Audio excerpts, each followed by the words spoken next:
Nahuman naman ta dito sa purpose, no? Mutabok na ta dito sa sunod atong purpose. Ato lang itong tanaw sa nature o katuyuan sa akong tribulation, purpose ng tribulation. So, itanaw na ito ka na isa-isa.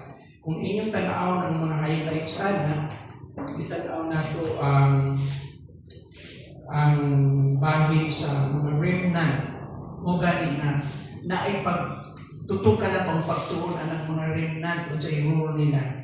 So, ba't pasabot mga nabilin na mga lubason sa Ginoo mga Hudyo sa unahan o sa maabot na panahon. So, atong sabton kanus-an ning kaluwasan sa tibok nasod, ang regathering of Israel. O importante niya remnant kay mo man tumong sa pagluwas sa Ginoo sa tribulation niyang giandam niya katawan. Kunya gitanaw na po nato na highlights dito ang ubang detalya. Dili lamang pag-andam sa katawan sa Ginoo, kung dili yung apil dili ang paghukom sa kalibutan. Na siya connection sa pag-explain nato sa the times of the Gentiles, yung panahon ng mga hintil. Okay. Kay kung sa may dangatan sa mga hintil, sa mga umaabot na panahon, katong mga wala sa Diyos, subject sila, nailaw sila sa paghukom sa Ginoo. Pero sa pikas na katuyuan, sa maong tumong sa Ginoo sa iyang paghukom, na ay bahin usab sa pagluwas sa mga dili Hudyo. Kaya na hisgutan natin yung the future of the Gentiles. So there is that judgment, but as well there is a redeeming part na gustong buhaton sa Ginoo nga makita ninyo dito nga na mga panon sa dako kay panon sa mga tao na nagtigom dito tubangan sa trono sa Ginoo unya lain-lain ang ilang mga kultura, pinulungan o kaliwatan.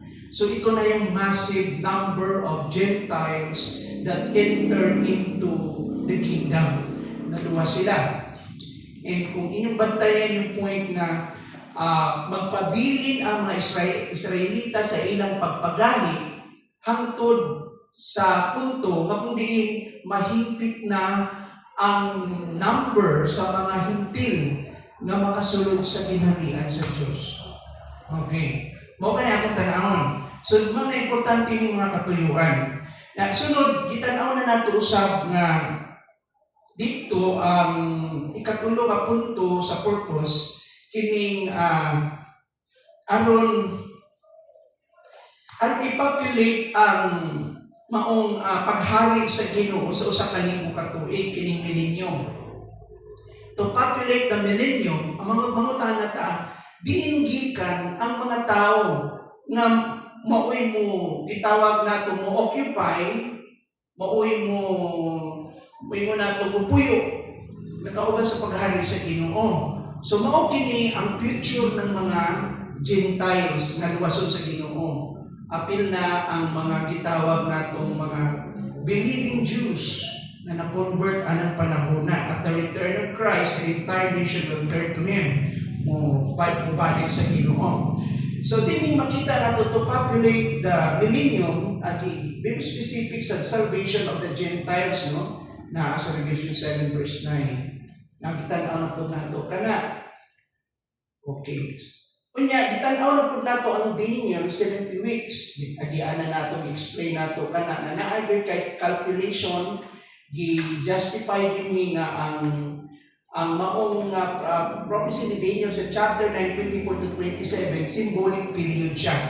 That it should not be taken literally as days, kundi ang iyahang interpretation is that 70 weeks is equivalent to years. So, yung 70 weeks is 490 years. Mao ka na. So, gitagaan na nato ka computation na ay gitawag natong interruption na stop kaniyot ang divine clock sa Ginoo sa Israel. And it was about 69 weeks. Nahitabo ng 69 weeks, 483 years.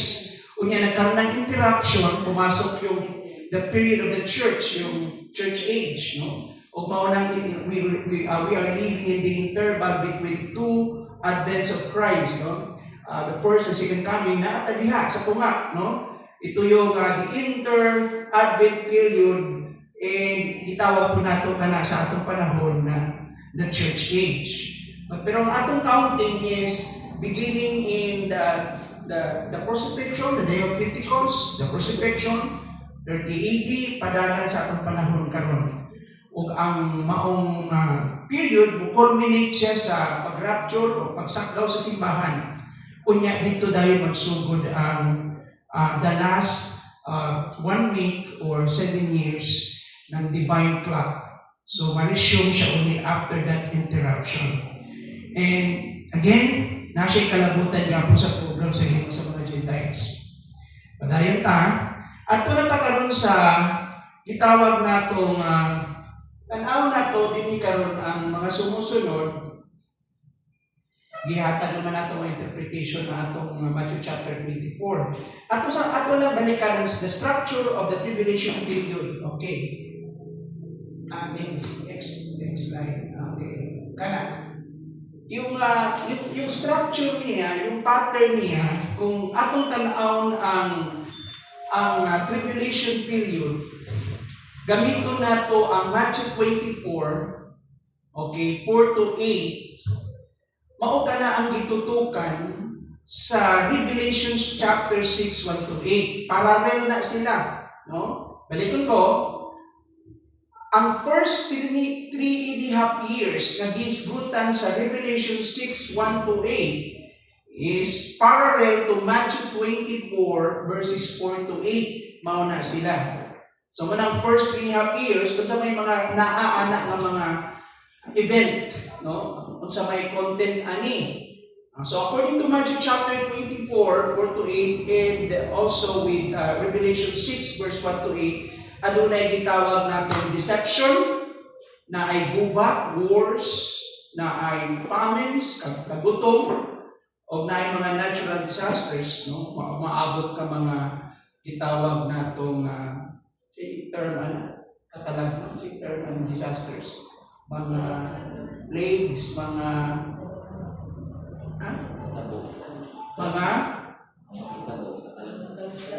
kalisdanan, no? Okay. So that is the first 3.5 years structure nato. Ang second 3.5 years na ma-consider nato nga the last part of the 7 years, mauna siya gitutukan sa Revelation sa Revelations chapter 12 and 13. Okay? O ang iyang equivalent sa Matthew, yung tanaw ng Matthew 24, 9 to 26, again, parallel na sila. Kung sa may content ani. So, kini nga panahon, this period is marked by intensifying persecution. So, adunay grabe nga paglutos sa katawhan sa Israel o sa mga gitawag natong tribulation saints. Okay? And then, makita po nato ang apostate church, false religion, yung false worship din Then, makita po nato ang paghugaw-hugaw sa temple, the defilement in the temple, yung atong gisgutan nga the abomination that causes desolation, na nakapasuko sa Ginoo, na kung diin ang Antichrist, naghimog iya kung saman.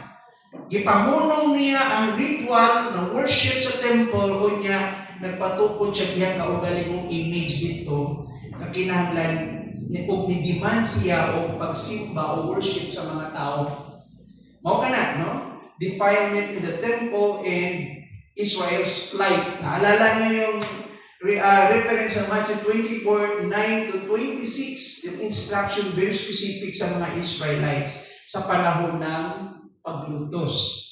Unay makita nato dinhi 12 to 13. Unya, kung sa tugtunan sa nga atong i-justify diha, ang woman, ang babae ba?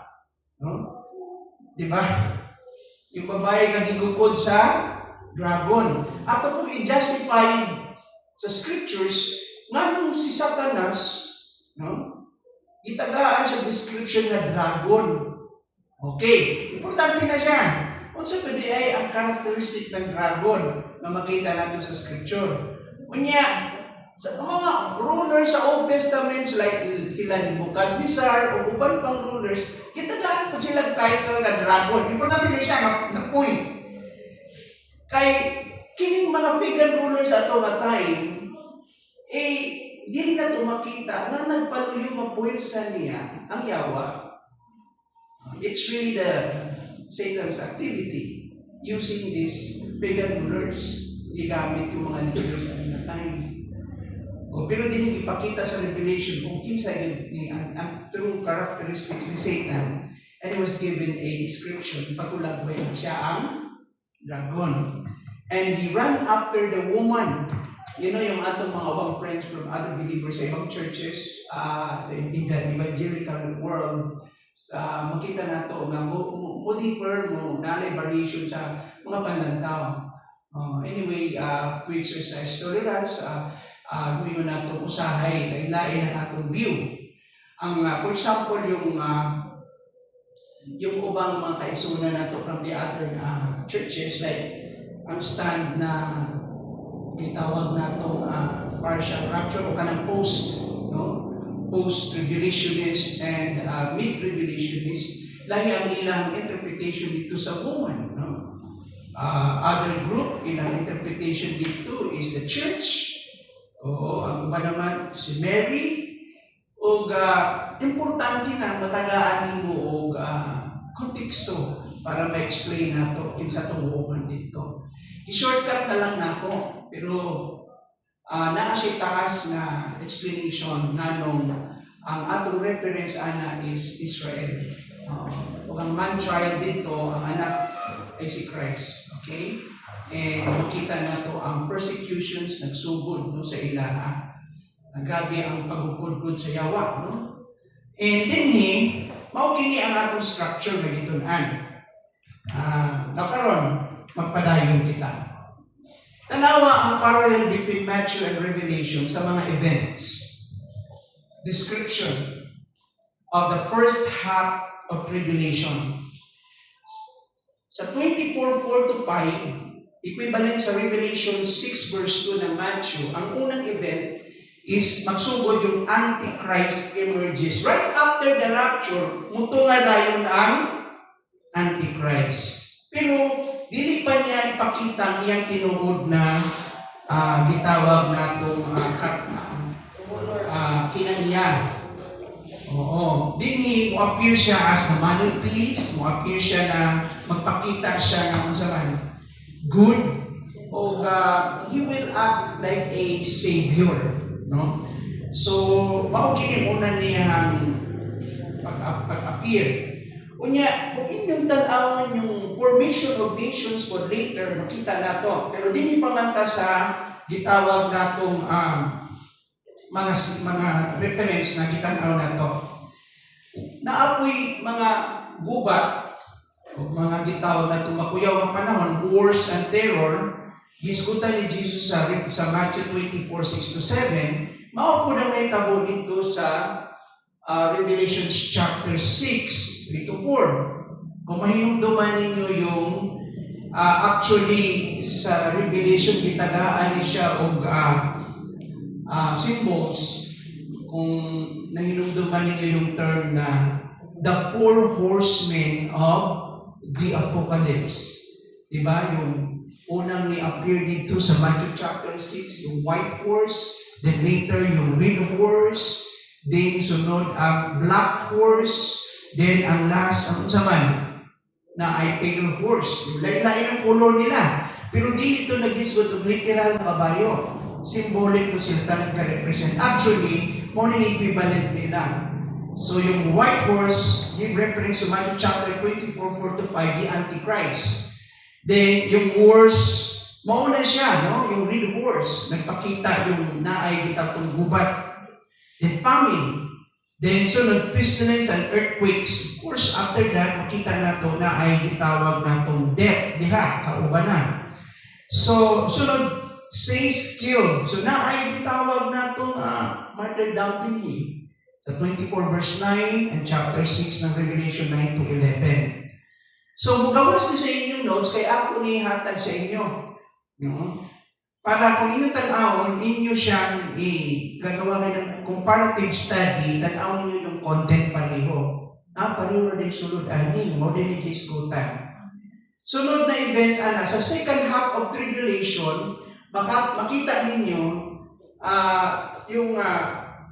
yung pagsugod sa persecution. Chapter 24, verse 9. Okay, makita nato diha. O chapter 12 to 17. Nadubli lang yung din natupad ba? Oo. So, Revelation 12 to 17, that is about persecution, yung paglutos. Sunod naman, sa 24, 10 to 12, na ay deception, na ay pagpangilan. No? So, na ay mga false teachers, false Christ. Grabe ang deception with me. And then, pag-abot mo sa Revelation 13, 11 to 18, maogi hapon ang gisgrutan. Unya, timon din global gospel spread. So, na ay pagwali, pagsangyaw, nga kung dili ang maong pag-spread out ng gospel is what? Universal in scale. Kung daghan ang na-convert na yung panahon na. This is about the gospel of the kingdom. Huwag mo nang diskutan sa 24 verse 14 o maupod sa Revelation 7, 1 to 17. Parang relagot din sila. Then, sa 24 verse 15, yung abomination in the temple, yung Antichrist, di ba? Nang isulod siya sa temple. Oo. Kanya, maupod na yung diskutan sa Revelation 13 verse 4 to 5. Then, yung Israel flees. Ito na yung time i-persecute yun sila dito. Giskutan sa chapter 24, 16 to 20, yung paglakaw na nila, no? Pagtago nila. Then sa chapter 12 ng Revelation 12 to 17, maogi hapon. Ipakita po ang duration, ang scope, o yung extent, kanus ang mahuman ang maong tribulation sa ngayon na itong chapter 24 ng Matthew 21 to 22, o makita po nato sa Revelation 11 verse 3, chapter 12 verse 6 and 4, and chapter 13 verse 5, kita yung maong iyang duration. Kunya, na pa yung bang detalya like false signs and wonders, na yung mga milagro po mahitabo dito sa chapter 24, 23 to 26 na disbutan ni Jesus, o mao'y makita nato sa Revelation 13 to 14. At pasabot ato nang gitandi siya, na consistent siya ang gisgutan sa itawag nato nga Matthew chapter 24 and sa Revelation sa book of Revelation. Now karon, kung tanaw mo ang dagan, tanawa ang sequence, kanang gi-highlight na ko og yellow, mauna na siyang event ng second coming, yung literal na pag-anhi ni Kristo, the literal coming of Christ here on earth. Na kung diin manaog siya sa Mount of Olive. Asa man na? Sa Israel. Second coming. Mauna makita na to sa Matthew chapter 24, 27 to 31 with the reference of Revelation chapter 19, 11 to 16. Oo. Unya, makita ninyo nga, bumalik sa si Jesus. No? Makita na to diha. Very, very literal good nga mabalik ang Ginoo. Mag-una ang pagbalik sa Ginoo bago niya i-establish ang paghari niya. So, while ang Ginoo manaog, na ay itawag na itong Battle of Armageddon. Nasa chapter 24 verse 30 ng Matthew o sa Revelation 19 verse 19. Nang pagmutanan, kanus ang maluwas ang tibok nasod sa Israel na. Kanus ito na. Matthew chapter 24 verse 31. Ito na yung regathering of regathering of the Jews of Israel. Mo na gingon ni Paul sa Romans chapter 9, 1 to 11. So that is right after the Armageddon. Mao ka na. Now, kung inyong tan-awon, importante nga mga challenge kung kining mga practical challenges, hindi mga makita nato yung mga parables, no? Dili na nato kay tutukan ka na, anyway, you will receive a notes. Ano ng mga buta? Yung judgment of the Gentiles, makita niyo, di ba? Tanawa niya, no? Sa Matthew 25, 31 to 46. Huwag makapod gisgutan sa Revelation. Okay. Now, karon atong tan-awon, tutukan sa nato yung times of the Gentiles in summary form. Times of the Gentiles in the tribulation. So, dinhi, God is not only telling a story about Israel. So yung tribulation, wala lang natutok sa Israel. God is also writing a powerful, sweeping story about the nations of the world, the Gentiles. So naay panahon, naay luna, naay space ang Ginoo para sa mga Gentiles in the tribulation period. That story reaches a dramatic climax in what the Bible calls the tribulation. So, pangutanan na to, what happened to the Gentiles, okay, during the tribulation period? Kung sa'yo may tabo sa ilaha. So, na-program ang Ginoo. The scripture gives us many pieces of this picture, dahil mga dagang example makita nato sa Biblia. And when we put them together, tapupo nato tanan sila, we begin to see a clear timeline of how God deals with the nation. So, naa siyang pattern, naa siyang structure, makita nato yung sequence, yung order, kung paano sa ginugidil ang mga nason. Until such time, niabot sa point ng mayroon natong second coming of Christ. So, through judgment, through upheaval, and ultimately or finally through redemption, hangtod sa pagbalik sa Ginoo, makita nato kini. Now, tanawa mga igsoon ang times of the Gentiles na ilaing mga powers niya. Kung may naman ninyo, ni-appear ni siya sa book ni Daniel, di ba? Yung unang Gentile power. Sa to? Yung Babylonian Empire. Sunod sa Babylonian Empire, nisunod ang Persian Empire. Then, the Grecian Empire. Then, yung ikaupat, yung Roman Empire. Naagya po'y diling ang Ginoo. Kaya naay gitawag na itong formations of nations in the future, restoration of this old empire. Na old empire din in the near future, ang Ginoo iyahang tutugutan sa Ginoo na may isang magiging key player for kini sa panahon ng tribulation period. So, balikan lang nato kasi we're talking about the times of the Gentiles. Sa Luke chapter 21 to 24, mao pa nang iyang reference, no? Tanawa, when Jesus spoke in Luke chapter 21-24, He gave a striking image. Jerusalem will be trampled by the Gentiles. Sino pasabot niya? Tumban-tumban ang? Oo.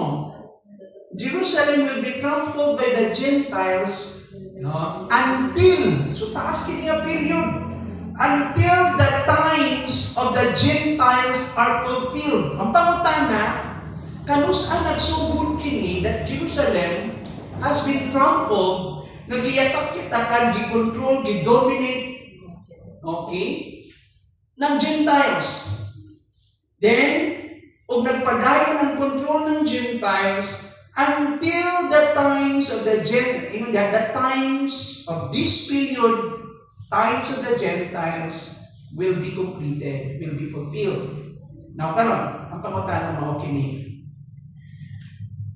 Unsang period matawag natong Israel nakasinati sila gitawag natong the golden age. Anong period yun? Wherein the entire nation is unified. Sa time ni? Time ni? It should be sa time ni David. It's the golden years kung pagsugod na. Unya, after David, isunod na si King Solomon.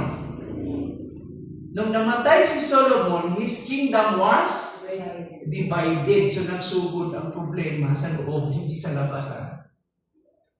And part of God's discipline, okay, God allowed them to be trampled by the Gentiles. Napamatanan. Kanusa ang Gentiles ni-encroach o mingo natong ni-attack sa Israel. Kanusa nagsugod ang times of the Gentiles. Okay. You know, picture that Jerusalem, the heart of God's covenant people.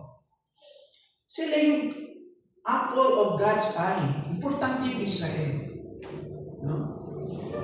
Jerusalem, malikot ko, the heart of God's covenant people. Under the feet of foreign powers. This is not random story. Ininitabo, it so happened out of a chance or a luck. This is a clock. Mauni ang gitawag natong orasan sa Ginoo. A divine timeline na gitugutan sa Ginoo. Gitawag kini ni Jesus na the times of the Gentiles. This period marks God's dealing with the nations. Kini ang panahon na nagtimailhan na ang Diyos na siya'y dealing sa mga nason. The rise and fall of empires. Niabot yung sa ka imperyo, sa ka nasod, very powerful nation, and then makita na itong pagsaka, pag-rise niya, ug makita po nato kanusa siya na human, na hagbag. So if we saw from this story in the scriptures, the rise and fall of empires, the shifting of power from Babylonian to Persian to Grecian to Romans, so on and so forth. The shifting of power, the long stretch of history where Gentile rulers or leaders dominate or control the stage. But this time is not endless. Kining pag-dominate ng mga Gentiles, dili ni siya period na walay katapusan. It has a limit. Ang pangutana nato, when these times of the Gentiles will be fulfilled, will be completed. Kano sa mahuman kini? Because this time, this period is not endless. It has a limit, na siya limitasyon. And it moves steadily toward tribulation. So kini times ng mga Gentiles, magpadayon kini, gikan, okay, nagsugod sa nangagi, magpadayon sa atong panahon, paingon ngadto sa tribulation. Where everything reaches its breaking point. Moabot na yun sa katapusan. Pangutana na ko karon. Kini period na to, matawag ba nato yung times of the Gentiles? Ha? Of course. This is the times of the Gentiles. Pangutana mo, na-restore na ba Israel? Nakabalik na ba sila in their own former glory? Na-restore ba ang throne ni David? Niabot na ba yung prophecy sa Isaiah 9 verse 6 and 7 that somebody will rule in the throne of David and he will exercise righteousness? Okay? He will exercise his authority and this righteousness will continue on forever? Na naman? Wala. God removed the glory to Israel. Since then, wala pa sila kapalit. They struggle. Now, let's talk about first Gentile prediction. Asa nagsugod ang first Gentile prediction? Genesis 9:25 to 27. Na may Bible diya. Ako pa nung basahon ka na. Muna yung unang ingon sa Ginoo kay Noah. No? Sa Genesis 9:25 to 27. Genesis 9. Pahulama ko na po sa Bible. Ay, Bible ni Isaiah. Mingon siya. Sige, paliw ko. Mingon siya, tinulo si Kanaan, mahimo siyang ulipon sa iyang mga igsoon. Mingon usab siya, dalay ko ng Diyos ni Sim, mahimo ulipon ni Sim si Kanaan. Verse 7. Pasanayan unta sa Diyos, si Japhet, umutipon unta, pagpuyo sa katawhan ni Sem, ang iyang kaliwa. Mahimo ulipon ni Japhet si Kanaan. Okay. Dinhi wala pa nagsugod ang ang mga Israelites, no? Yung mga Hebrews, di ba? Pero muna yung ilang mga predecessors. Gikan sa tulo ka anak ni Abraham. Balikan ko. The story begins right after the flood, pagkahuman sa flood with Noah. The story of the Gentiles, this prediction started, okay, during the time of Noah, after the flood, standing at the dawn of a new world, sa pagsugod na ni Noah, walo lang sila kabuo. He speaks prophetically about his three sons. O mo kinigisulti ni Noah sa tulo niya kaanak, sa 25 to 27. And these sons will become the roots of all nations. Mo ni sila gigikanan, mo ni sila gamot sa tanang mga kanasuran. Gikan sa three sons of Noah, tulo niya kaanak. Si Shem, si Japheth, o si Ham. Remember, we have to go back and study the table of nations sa Genesis chapter 10. Because that would give us a clue paano nag-spread out sila. Now, God sees the nation and God judges the nation and God holds them accountable. So makita nato yung mga naso din nga gihisgutan, no? Remember yung mga term din Babylon, Egypt, Moab, Tyre, and Edom. Makita nato. As history unfolds, sa diyan sa Ginoo, no? Ang maong kwento, God speaks directly to specific nations. Ito yung mga key players sa Old Testament na kung diin part of God's predictions of the times of the Gentiles. Babylon, Egypt, Moab, Tyre, and many others. Through prophets like Isaiah and Jeremiah, he announces both their rise and their fall. Makita na itong pagsaka sa mga nasod o ang pagkahagba nila. We can find that sa language ni Isaiah o ni Jeremiah. These are not vague warnings. Dili lang kini yung mga takhaw lang guro. Nga mura o muy mo na itong dili klaro ng mga warnings sa Ginoo. They are clear, detailed, and often terrifying makalilisan. Cities fall, kingdoms crumble, pride is shattered. Uyugon sa Ginoo ang mga syudad, ang mga ginarian. O gagawin mo na itong garbo sa tao. Ano ang bewang problema sa tao kung saan? And mao ka na ang mga tao na gusto nila magpadayon sa ilang kinabuhi sa labi na pag ang tao bitaw bless sa Ginoo. Yan di siya udos Ginoo. Niya i-recognize sa Ginoo. Ang mga istorya sa mga dato o mga nasod ba isod kay mo sila ibanghiluan sa gospel. Kay everything is provided na atanan. But time will come that the pride will be what? Will be shattered. No? Mabungkag ko. Ang garbo sa tao. Sa dihang Ginoo, mulihok na. Tanawa din yung Mason. The times of the Gentiles, ito na, is a long season where Gentile powers dominate Jerusalem and world history.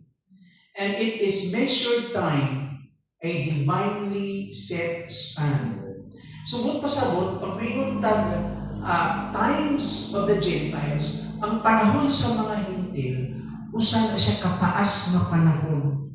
Na kung diin, ang gahom sa mga sa Hintil, mao'y gadominar sa nasod sa Israel, sa Jerusalem, o sa kalibutan. Mao na siya nga panahon, na siya sinugdanan, naapod siya'y utlanan. So, but there is a twist. This timeline is interrupted. Balikan ko. Sa Old Testament pa lang nagsugod na siya. Atong puntuhan, asa na siya nagsugod. Nagpadayon siya pag-abot sa New Testament, pero na-interrupt na siya. Sibot pasabot na nag-interrupt. Napakgan siya. Na-stop siya. Okay? This timeline is interrupted by what we know lived in the church age. Sa panahon ng pagsugod sa iglesia sa church age period, okay, yung times of the Gentiles na interrupted siya. Okay? This is like a post na ay murag paghunong in the prophetic clock. Its length was not revealed in the Old Testament. It stretches across centuries, introducing an element of mystery. Kining panahon ng mga hintil, times of the Gentiles. Now karon akong puntuhan lang. Kanus aba nagsugod ang times of the Gentiles?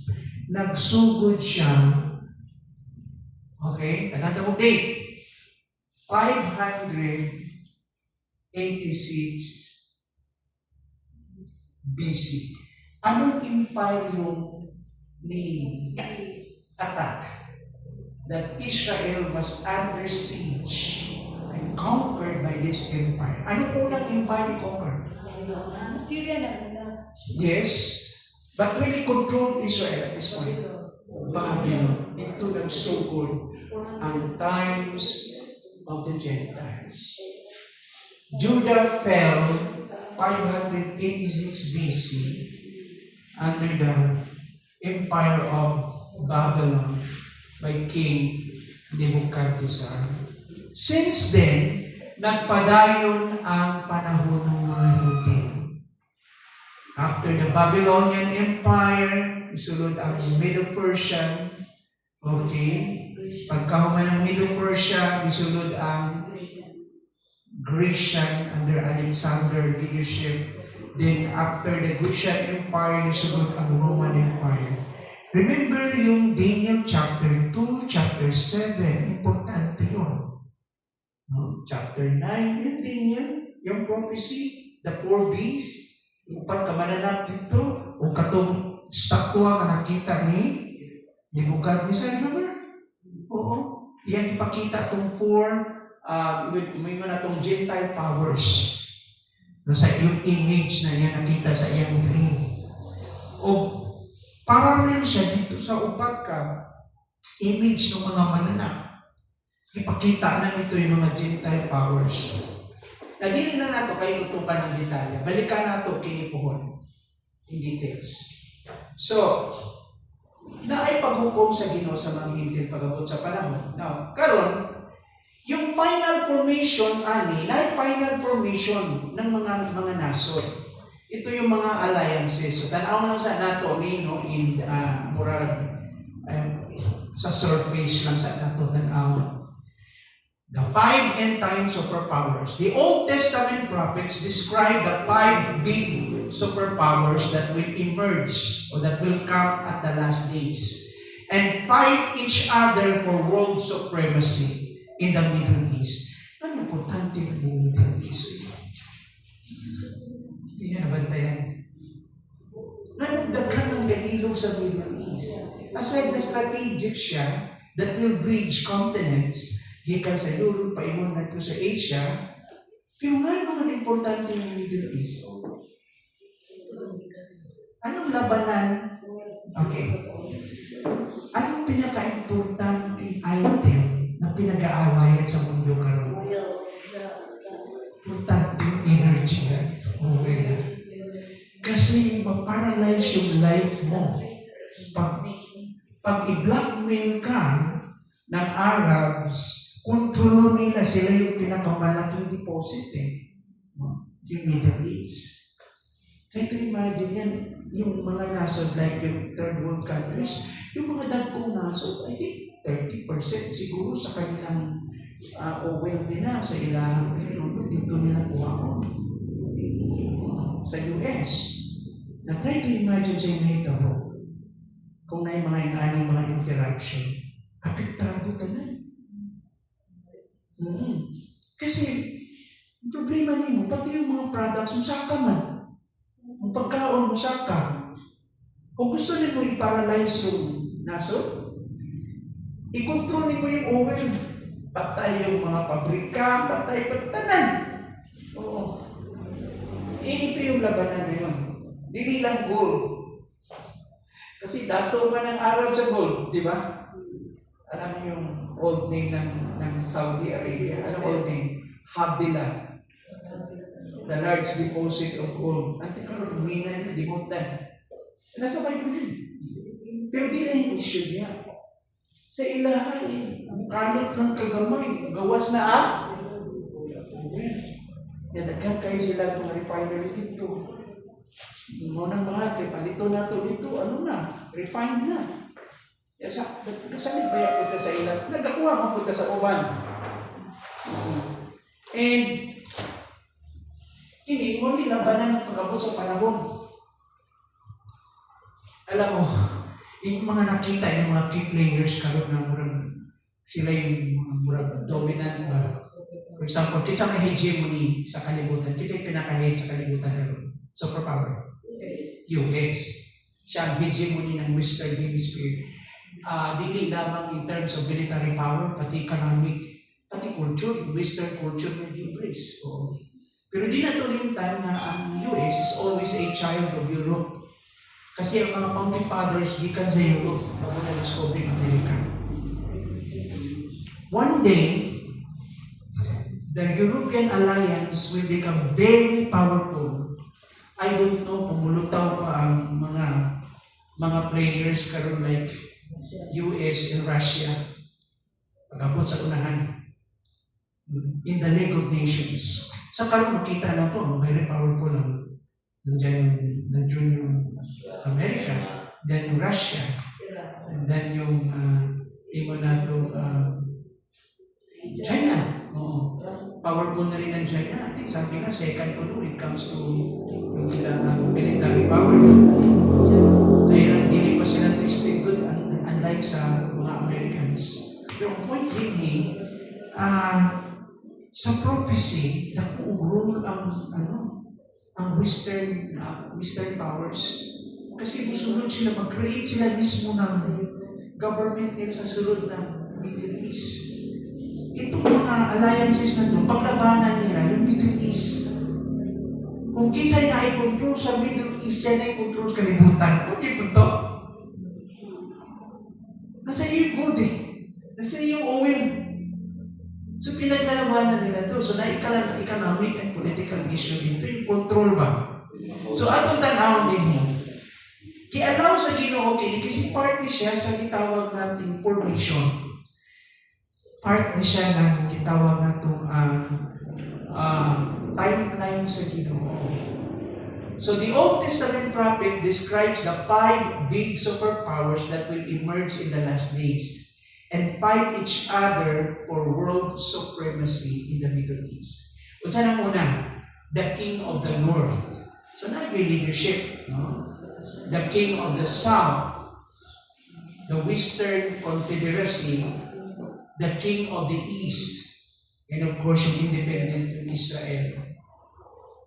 Atong tanaw isa-isa muna. Tanaw na to. Okay. From the very beginning, kung atong tanaw, God revealed that the nations would not all follow the same path.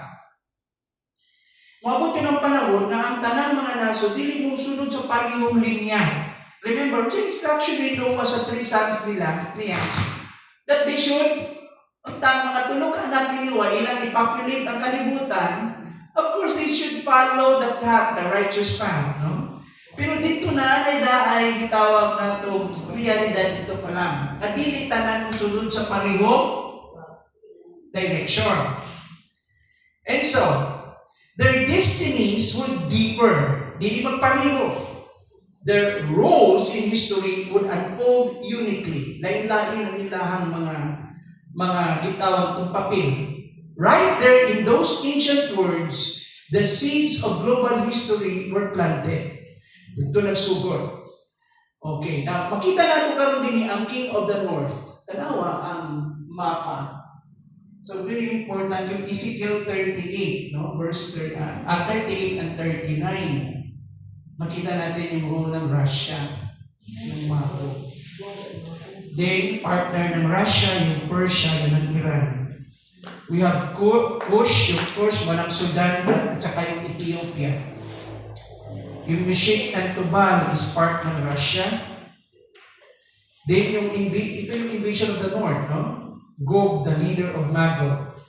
Yung Togarma, yun ang Israel, yun ang Turkey. Ito yung formation na yan. They're going to attack Israel. Ito yung alliance, the Northern Alliance, headed by Russia. In the latter days. Kung atong tanawon din mo na atong mamayang isa-isahin. Atong nasa daanan. Ikalawa, the king of the south. Okay. Battle with the north. The king of the south. Kung imo tanawon ng old na map, the ruler of Egypt, di ba? Okay. Imo tanawon din we have Syria, Arabia, tanawa yung old na map. The riches of the south, the wealth and power. Tanawa na itong history ani sa map, no? Ni Daniel chapter 11, no? And Ezekiel 38-39 din, no? So, tanawa na ito kanapuhon. Balikan na nato na siya. Then, the Western Confederacy. Ito yung revival of the Roman Empire. So, yung mga scholars of the tawag na ito of church history, especially yung ibang mga reformers, they believe that there will be a revival of the Roman Empire. Okay, ito yung the feet of iron and clay na nakita ni Daniel dito sa iyang vision. The fourth power. Ito yung itawag, yung fourth superpower na nigawas. So, the longest empire, no, na nag-survive na itong for thousands of years, itong kining Roman Empire. Taas kayong iyahang control. Hindi niya yung time na naundang lang good siya. But again, there is that belief that there will be a revival of that empire. Ito yung Europe Alliance, no? The Western Alliance, the 10 kings. We don't know kinsa ning mga rulers or president or leaders of nations din in this new alliance. Okay. Remember, Europe, naitipog po na sila. Yung pagpuliyog sila grupo.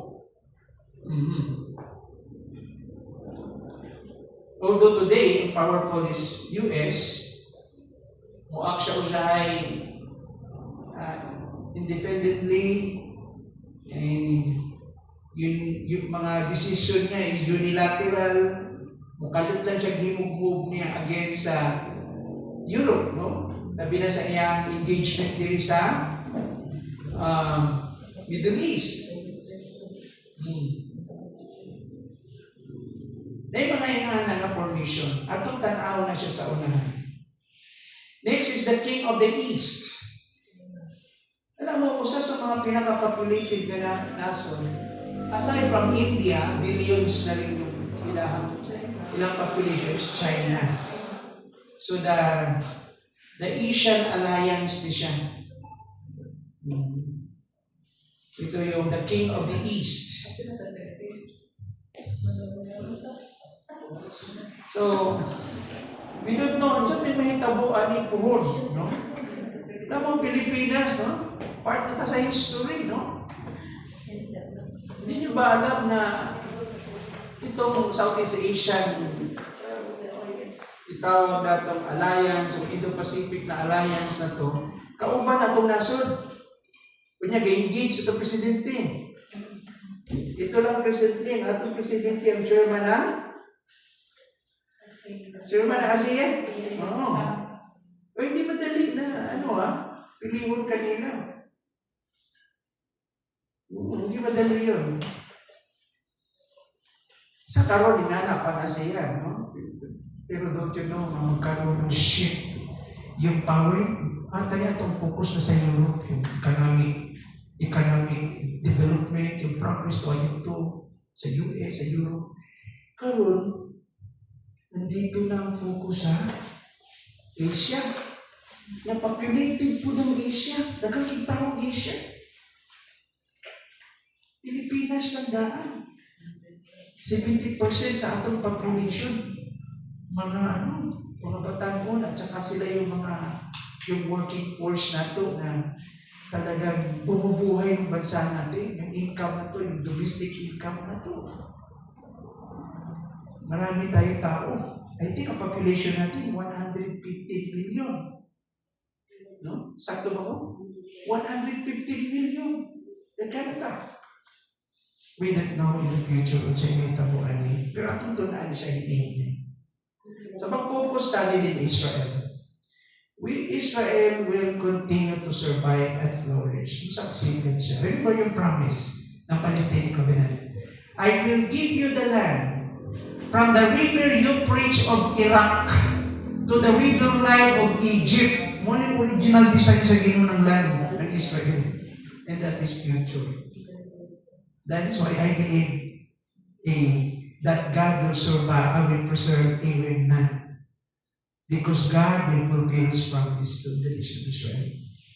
That is a conditional and eternal promise to Abraham, extended to the Palestinian covenant, promise of the land, and a promise of a nation to David, yung throne, nation, and people. Makita natin. Now, pero magpadayon tayo. Let's study the Northern Confederacy.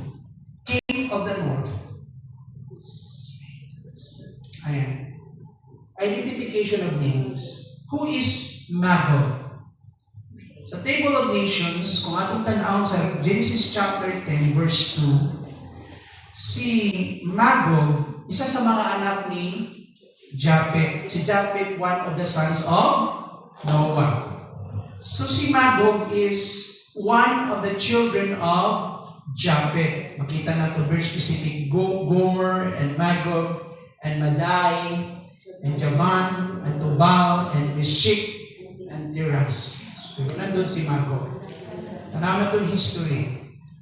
Then, yung lineage ni Magog atong tanaw. Magog appears in the Table of Nations.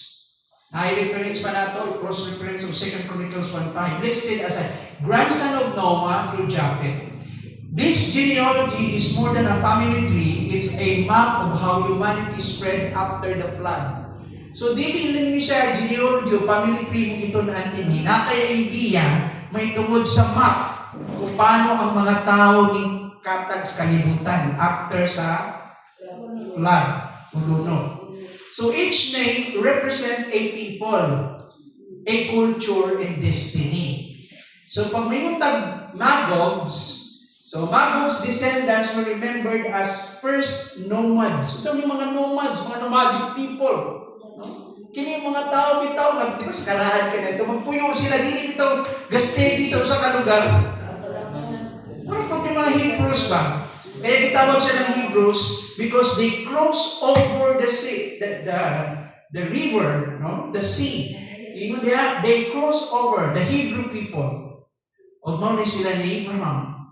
And at that time, dili sila gastedi, tungod kay tingali, dili pa inana ka stable ang mga lugar o ang panginabuhian. So mangita sila lugar kung asa na-flock ang mga tao, asa itong daghan ang population o na-flow may na itong na ay economic activity dito, mabuhin sila like yung Egypt, yung mga lugar, nga time. And din kanina itong puyan nila mga tents, no? Na hipuson lang nila. Yan, bubiyahin na po sila. Nga na, hindi sila mutungkod o kanang o lugar na permanent na sila. Kasi katanaw sila kanunay, asa sila mo survive, mabuhi. Nga na ang dagat sa panahon kanya ito. So, okay ni.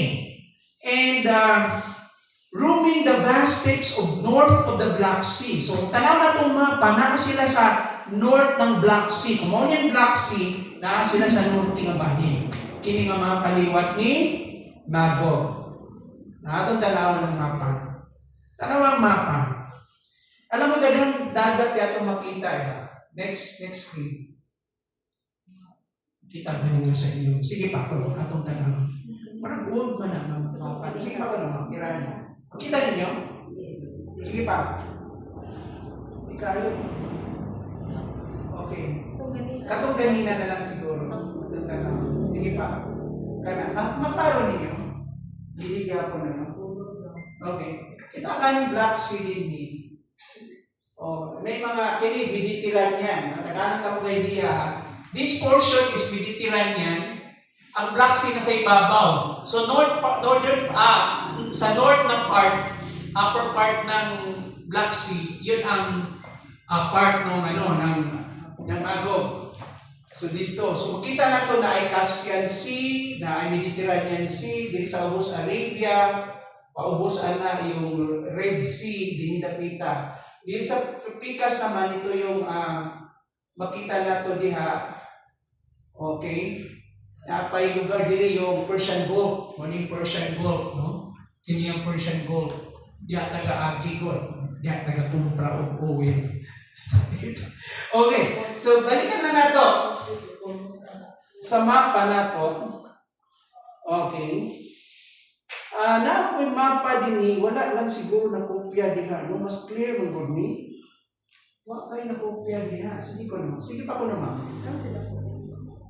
Irani mo kana mo. Yung old na map na ay ang bantayan na niyo yung mga dagat ha. Ito yung Black Sea. Na dili. Sa ubos ang Mediterranean. So notice yung Gomer na sa ibabaw, dito dapita na siya.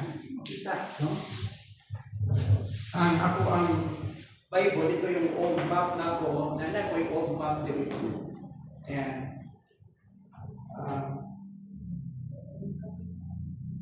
Wala siya na kopya diha. Sayang. Okay, magpadayon ta. So, mao ka na siya, the people of Magog, tanaw na to. Sige ko no, Iran pa. Yan ang mga lugar. Yung modern map niya, Ukraine, Romania, sa ibabaw ng Black Sea, Russia, wala na siya ang lugar ni Magog. So, sa ubos ng Black Sea, Turkey. So, sa ibabaw, muna siya. We have Ukraine and Russia. Okay, padayon ka ma'am. Okay. Atong tanawon sa siya. Bago na ito basawan na siya ng part, no? Actually, the people of Magog, according to Josephus, yung Jewish historian of the 1st century, wrote that Magog's descendants were known to the Greeks as Scythians. Kining mga according to Josephus, ang tawag aning mga kaliwat ni Magog, okay? Nagilahan sila ng mga Greeks, itawag sila ng mga Scythians. O mga horse riding warriors sila, kasakay sila kabayo, of the Eurasian plains, north part of Black Sea. Mauna siya. And sa gitanaw nato diha, sa story ni Magog, makita nato na Magog give reference to Russia atong gitanaw pa na. And some ancient historian link those people with the region that is roughly modern Russia. So kung ba namang mga historians, ilang gilink kini, i-connect nila na kining mga katawhan ko nakalugar, sila yung mga modern Russians karon. This is the modern Russia. So, and part of Central Eurasia. We have Genesis 10, verse 2, and 1 Corinthians 1:15. So, in short, di taga-reference din ang Russia. Ang reference din kung imong balikan, very clear kini nga gitagaan og emphasis ng mga historians, makita nato yung lugar ng Eurasia noong 700 to 300 BC. The Scythian territorial expanse. Katong ganina yung mapa na Samaritans, makita ninyo. Mao na siya yung ganina. Nagitanaw nato. So, territory ng Russia kini, Russian Empire, Ottoman Empire, and the Australian Empire, with a clear border shading pattern to distinguish each. So kini ang mga lugar, major cities, Kiev, Odessa, asa man na Eastern Europe, paingon dito dapit sa Kasya. No? And then, ang uba naman, kung tanaw na to ang map niya, okay, maapil pa din yung Istanbul o yung Old Constantinople sa iyahang alliance. Yung Meshech and Tubal, nasa inyong screen, di ba? Ezekiel 27 verse 13, Javan, Tubal, and Meshech traded with you. They exchanged human beings and articles of bronze for your merchandise. Shown as a commercial peoples o mga negosyante sila. O mga likely located in Asia Minor or modern Turkey. Mauni sila yung Meshech and Tubal sa Genesis 10 verse 2. Okay, mga anak Yapo ni sila ni Japhet. So, Meshech and Tubal likely refers to people near ancient Anatolia, what we recognize today as part of Turkey and southern Russia. Ano siya? So, Tubal, the fifth sons of Noah, was founder of the Tiberini, a people dwelling in the Black Sea, west of Moshi. You know, the name developed into Tobol, an ancient Siberian center. It was formerly Russian European capital and later the Asiatic capital. So, sa translation is sa Moshi. It's Moscow. Atong tanawin mga lugar. Next screen. Kita ka ng idea. Okay. Panawa ang lugar na yan. Soviet Alliance is Persia, yung Iran. Kano saan ang banahin yung Iran ang Persia? 1935, i-change nila. Politically, tawagin mo sila Iran. But culturally, ang i-practice sa mga tao dito, population, ano sila? Persians. I-dominate lang sila ng bagong administration nila, ilang government, lahi ang Garan. Pero yung culture nila talaga is very Persians. Political title lang yung Iran, pero giritin na nila talagang history nila. Persia, Iran. Kush is Ethiopia and Sudan, and Put is Libya. Okay. Persia universally identified as modern Iran, retaining continuity across millennia. In fact, tawag sila Persia, nausab lang sila noong 1935. Kush generally aligned with ancient Ethiopia or Sudan, south of Egypt. Put typically connected to Libya or surrounding North African region. Together, they suggest a southern sweep of forces aligned against Israel. So, kinipot. Okay. Noon, tanaw ninyo yung mapa. Tanaw ko na yung mapa. Ayan. Hindi mo paro. Ayun, naka-ayo. Tanaw yung mga arrows sa sagatutok. So, naka-highlight yung mga lugar. Iran,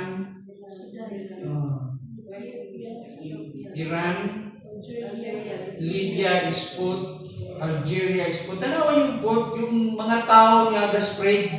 Kunya, lalain ng lugar, Morocco, Algeria, Libya, labi ng Libya. Claro. Yung Sudan is also Kush o ang Ethiopia. Ethiopia o ang Sudan, Kush. O sa ubos po niya, part ng Kenya. No? Kita na taga-idea mo yung sa ato ta kay Gomer. Gomer and Big Togarma. Gomer, next. Gomer, descended from Japhet, anak po siya ni Japhet, likely presents the ancient Cimmerians, peoples of the Caucasus, Eastern Anatolia. Bitogarma, possibly a region within Eastern Turkey or Armenia. Ito yung Bitogarma. Turkey or Armenia. Whose descendants, mga kaliwatan nila, may had been horse dealers in Ezekiel's period or era. These areas further emphasize the northern and central alignment of allied nations. This name has been variously identified as either Turkey or Southern Russia. Yung bit to Garma.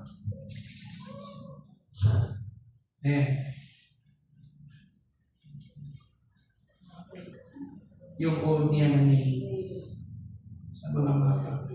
Notice, ang name yung nausap, yung mga dagat, wala nausap. Okay? Nandito yung Mediterranean, nasa tunga yung Black Sea, sa ubos yung Red Sea, na dili ang tawag na Persian Gulf, Caspian Sea dito sa ibabaw, kayo ito sa ito Garma. Yung mga old na name. Next screen. Okay. Ilang daga naman na to. Okay. Mago. So, klaro na, no?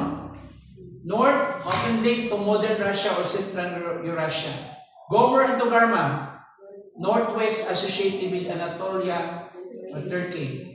Mishik and Tubal, northeast near the Black Sea and Caucasus. Persia, east, corresponding to modern Iran. Put or Libya, southwest North Africa. Kush and Ethiopia, south along the Nile region.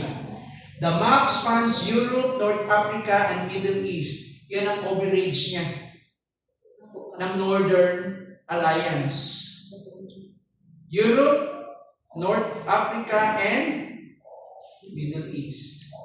Showing how these ancient territories surround Israel geographically, a visual echo of Ezekiel's vision of coalition from the far north and many peoples with you. From the far north, the Northern Alliance. Ayan.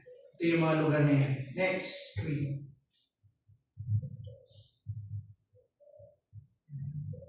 Oh, yeah. Northern Alliance. Tapos sila grow na.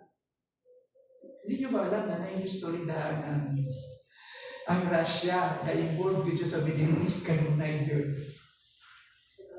Na-involved yun ang Russia sa Middle East.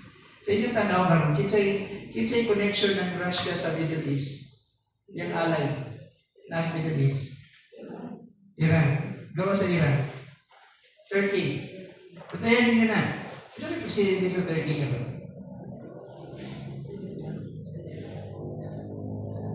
Northern connection. Ethiopia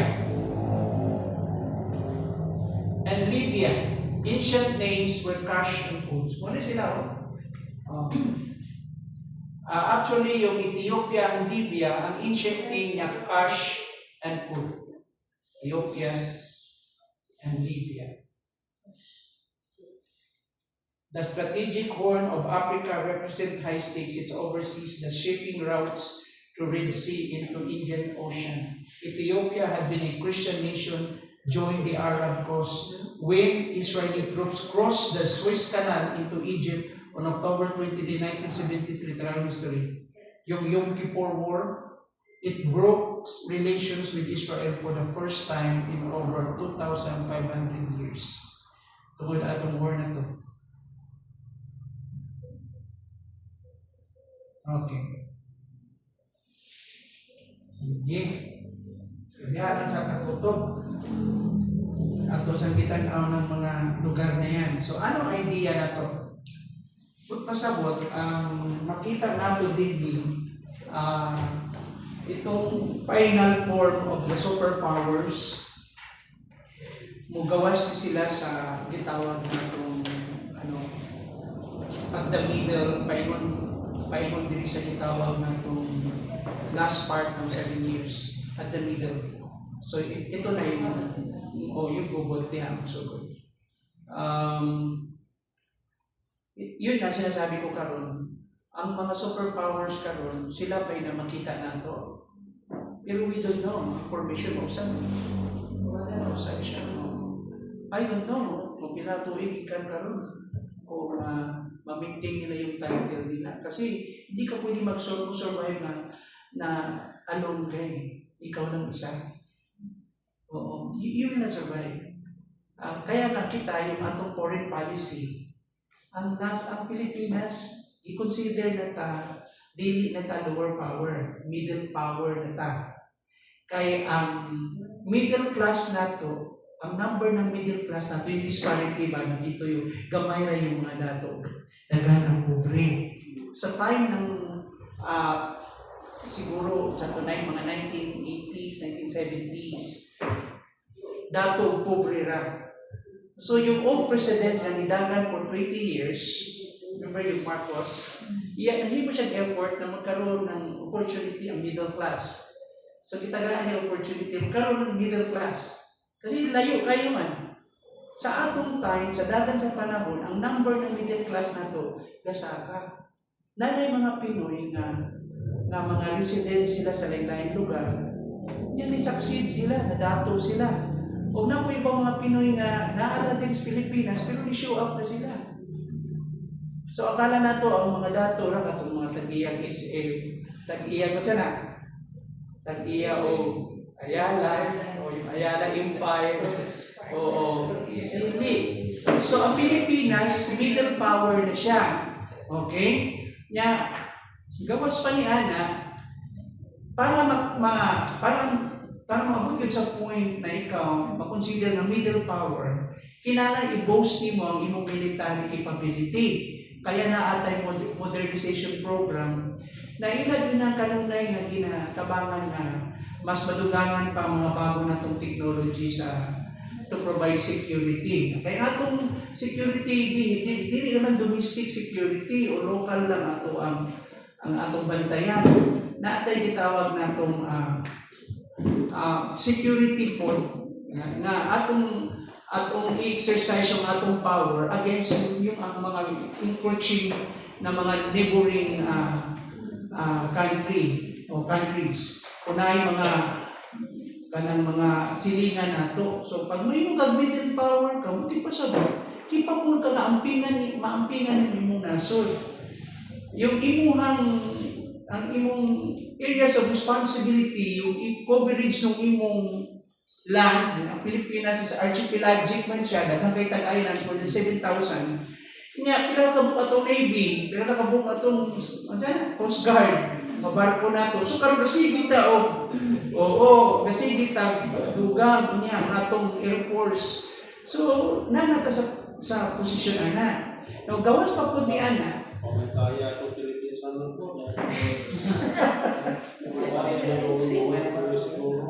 So, ang dula na to sa foreign policy, kinahanglan ng amigo ta. Di ba pwedeng kaya na mo kami at dili. So mangita adyo ka, para di ka mabuli, kung dili ka murag tayo-tayo, na kay deterrence ba, dili ka kaliton lang ka o sikaran o kaliton lang ka sudlon, managana sila, kaya nga naman, naman kay kakampi. Tanawa na good ang statement ng President, yung iyahang foreign policy. No? Say, foreign policy niya, an enemy of none, a friend to all. So, kontra. Kaya nga naman, i-exercise ka tolerance, kaya naman ka makasukol, wag man tigahong. Pero dili po ka pwedeng pakialaman, kay kakampi man yung tanay. Kunya, nakabase ka sa unsaman, sa international na mga laws, labi na yung laws of the sea, na atong giangkon sa atong mapa nga kanang island diha asa na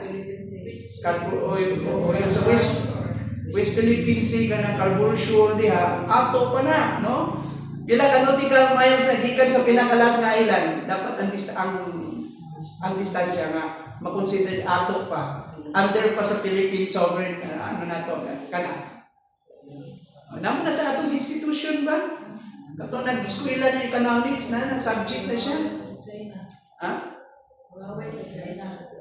Oo. Lagi. Kaya, karon wala na yung mukalit manung yun kay, nga naman, ingani man ang dili lang ang military capability, kundi sa economy. Dapat yung atong naay economic and food security, mabuhi ang Pinoy ba? karon paggawa sa mga Pinoy, ang purpose trabaho man, dili man suroy. Oo. Walay ganahan pa kayo mo puyo din sa ato, kay gamay ang sweldo. Kaya maabot ra ang time yun, nung usaka siya, makipabulta, mabot ang time na pleasure na lang yung pagsuroy nimo sa gawas, unya, dinhid yung kaganahan mo start. Kaya una, I tell you, ikaw foreigner ka, Pinoy ka, foreigner ka sa laing lugar. Pag abot mo sa seniority age, wala dito yung tribo. Lahi ang kultura. Bisan magkaya kang buhion sa nasod, ibutang ka sa home for the aged.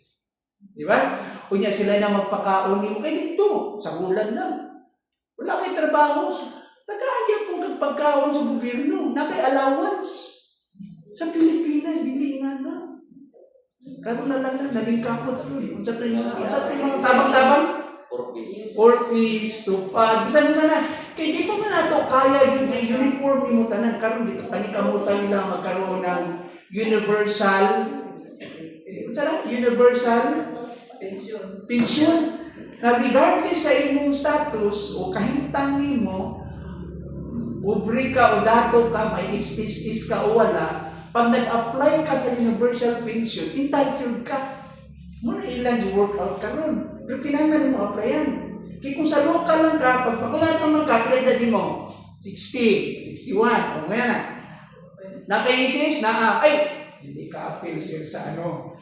Pero kung i-applyan mo, labi na kung i-impose na nila yun sa tanang mga LGU, hindi na tanaan kung sa imong background. Dapat na ikaw, retire na ka, mapahuway na ka, na ay tabang sa gobyerno para nito. So, nanikamot ang nasod na to. Kaya di man pareho sa gawas. So, let's say, dato kayo dito sa gawas, ito ka puyo. Pero wala dito yung tribo. Muuli yung ka. Amen?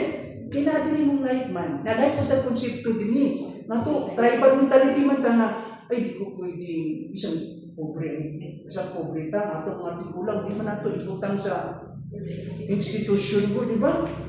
Isang pobre ta, ang ato mga tigulang, ato gyapon itabig gyapon nato, iuban nato, at ibanong gyapon nato, wala itong kultura man. Pero na yung mga institusyon dito sa Pilipinas, na yung mga home for the aged din eh. Nag-UGT nga ako one time dito sa Manila eh. Dito sa isang home for the aged, doon kayo, pati sa nina, wala, puro kayo kayatan, kulangan pang diaper. Hindi na ako i-mention ng institutional, pero private ng good siya, yan yung kamot lang, kaya limited kayo ka. Yung ba't wala na kayo kamag-anak, wala yung kikirnin mo. Ito yung role ng church dapat. Dapat yung church, meron siyang agino para anak. Wala yung pag-iuti. Okay? So, ato na ipadayon po mga igsoon. Medyo, lang kayo detalyado, medyo kaayo, no? Night time na medyo tiring kaayo, no? Kapoy kaayo kung sunod, no? Ato lang kitanaw ang mga ubang detalya kay importante man siya na topic. Pero paano ba?